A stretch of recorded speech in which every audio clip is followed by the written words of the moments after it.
You're nothing but a temporary replacement. Margaret's voice echoed through our living room as she waved a photo of Emma, my husband's ex-girlfriend, in my face. Once you're gone, my son will finally marry the woman he's meant to be with.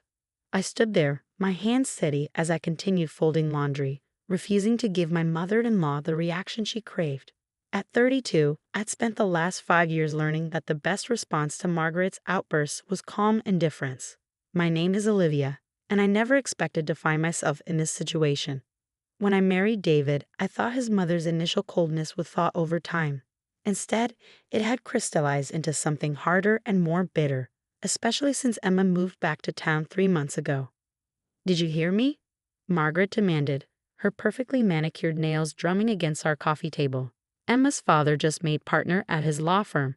She comes from the right kind of family, unlike you."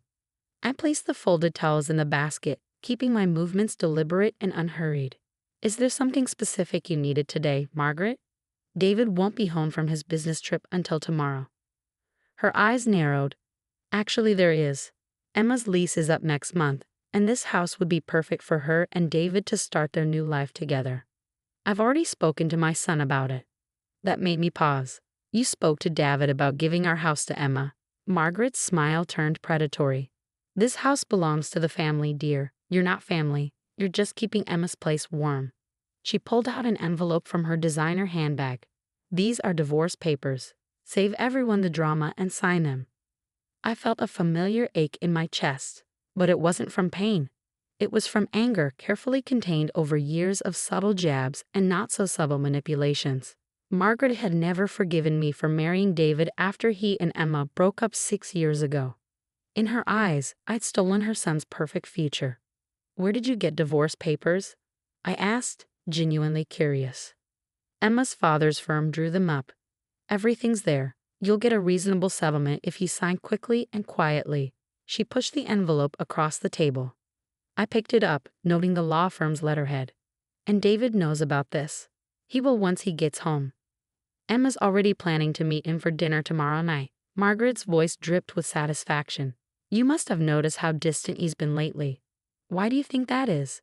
She wasn't entirely wrong. David had been distant, working late, taking more business trips. But Margaret didn't know everything. She didn't know about the conversations I'd had with our family lawyer 2 months ago when I first noticed David's changed behavior. She didn't know about the documentation I'd been quietly gathering. And most importantly, she didn't know about the house papers. "You know what's funny, Margaret?" I said, setting the envelope down unopened. "You've spent so much time planning my exit that you never bothered to check the property records." Her smug expression faltered slightly. "What are you talking about?" I walked to my home office, Margaret following close behind. From my desk drawer, I pulled out a folder, one I prepared for exactly this kind of moment. "This house doesn't belong to your family anymore. It hasn't for the past 3 months." "That's ridiculous," she scoffed. "This house has been in our family for generations. David's grandfather built it." I laid out the documents one by one. David signed over his share of the house to me completely 3 months ago, right before his behavior started changing. He said it was to simplify our assets. I met her eyes. Then last month, he tried to take out a second mortgage without my knowledge. The bank called me instead. Margaret's face went pale as she scanned the documents. This can't be legal." "It's perfectly legal," I assured her. "Just like the private investigator's reports documenting David's meetings with Emma over the past 2 months are legal. And the recordings of your conversations with her planning this little ambush. Those are legal too, since you had them in my house." Her hands began to shake. "You've been spying on us?" "No, Margaret. I've been protecting myself." "There's a difference." I gathered the documents back into the folder. "So here's what's going to happen. You're going to take your divorce papers and leave. When David gets home tomorrow, he's going to find his own set of papers, real ones, drawn up by my lawyer." Margaret's composure cracked. "You vindictive little—" "And one more thing," I cut her off. "The next time you let yourself into my house without permission, I'm filing for a restraining order. The security cameras caught you using David's key to get in today." She stood there, her mouth opening and closing like a fish out of water. For the first time in 5 years, Margaret was speechless.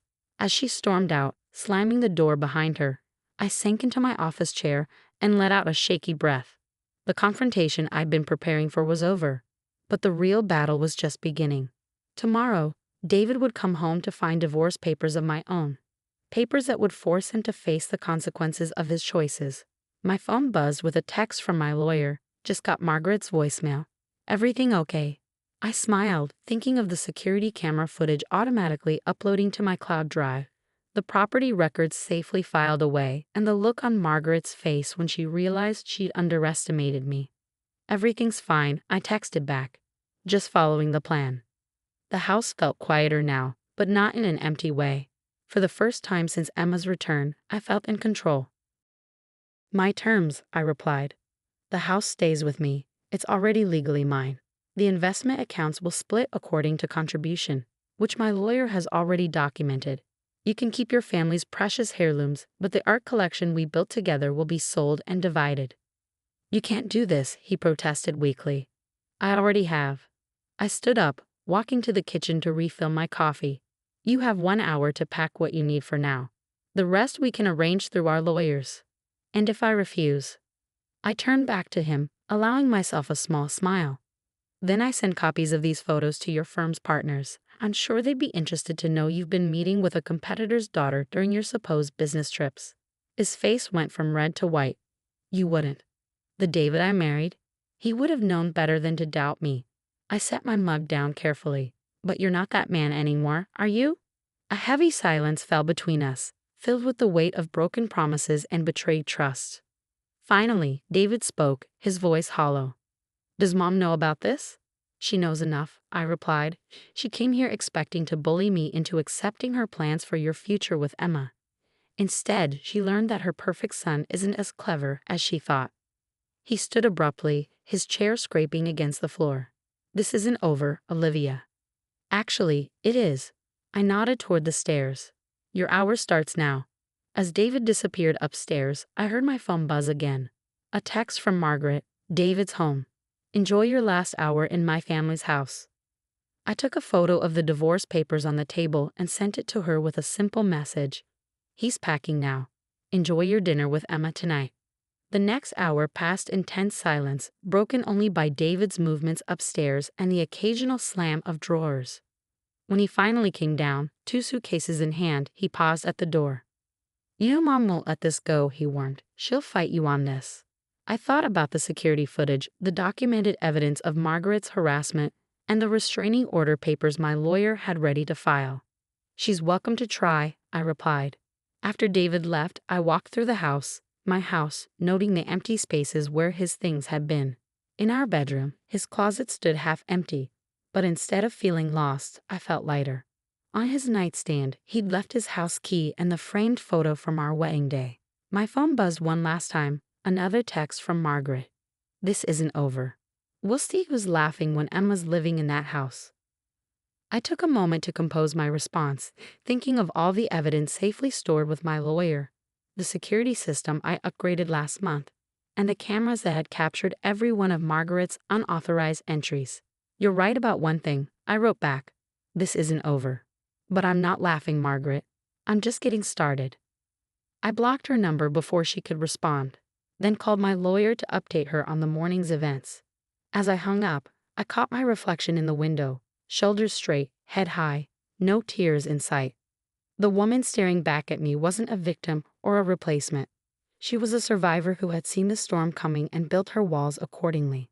David and Margaret had underestimated me, seeing only what they wanted to see. A quiet wife who would step aside when told. A temporary placeholder in their perfect family narrative.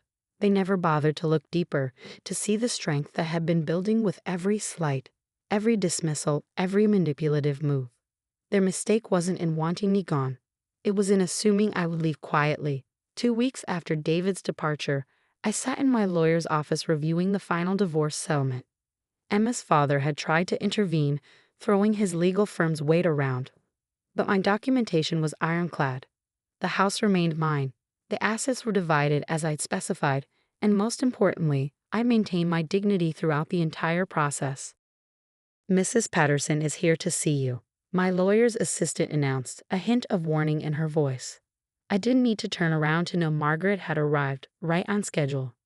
Hello, Margaret, I said calmly, not bothering to stand as she stormed into the office, designer handbag clutched like a weapon. "This ends now," she declared, slamming a stack of papers onto the desk. "I have proof that David was coerced into transferring the house to you. We'll take this to court if we have to." My lawyer, Sandra, merely raised an eyebrow. "Please have a seat, Mrs. Patterson. We've been expecting this." I opened my briefcase and pulled out a USB drive. "Before you continue with your threats, you might want to watch this." Sandra connected the drive to her computer and turned the screen so Margaret could see. The security footage played clearly. Margaret using her copy of David's key to enter my house multiple times when we weren't home. Her going through my papers. Her meetings with Emma in my living room planning their takeover. "There's more," I added quietly. "Every conversation where you discussed using Emma's father's influence to force me out.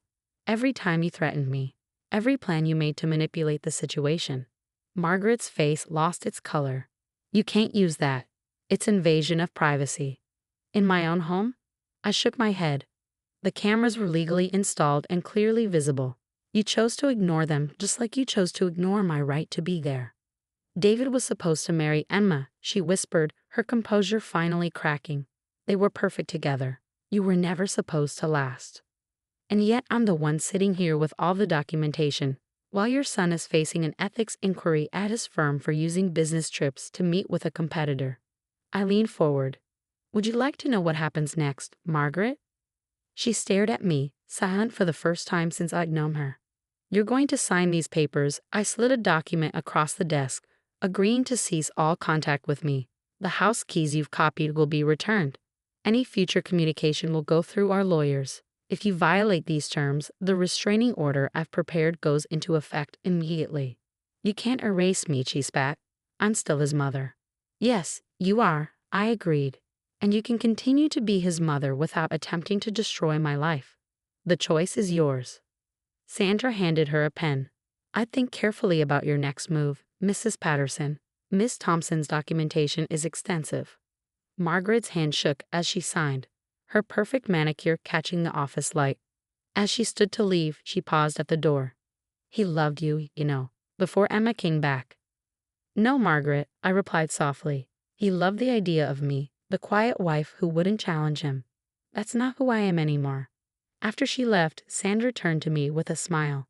"You handled that perfectly. Are you sure you don't want to press charges for the unauthorized entries?" I shook my head. "This is enough. Sometimes the best revenge is simply showing people who you really are." That evening I walked through my house, truly mine now, and began making changes I'd always held back on. The formal living room Margaret had insisted we maintain became my art studio. David's study transformed into a library filled with books he'd always found too frivolous. My phone buzzed with a text from an unknown number. "Emma, I hope you're happy with yourself. You've ruined everything." I blocked the number without responding. Some battles weren't worth fighting, especially with someone who'd been as manipulated by Margaret as I once was. A week later, I received an envelope from David. Inside was a letter of apology and a check, his attempt to make things right. I donated the money to a domestic abuse shelter, knowing they could help other women find their strength. As I sat on my porch that evening, watching the sunset paint the sky in colors Margaret would have found too bold for her perfect family image, I felt at peace. The house around me wasn't just a building anymore. It was a testament to standing my ground, to being stronger than anyone expected. Sometimes life's greatest victories come not from fighting the loudest, but from being prepared for the quiet battles. Margaret had wanted a war, but what she got instead was a lesson in underestimating the wrong person. I picked up my phone and deleted the last photo of David and me together. Some endings aren't really endings at all. They're just new beginnings in disguise. And this beginning, it was all mine.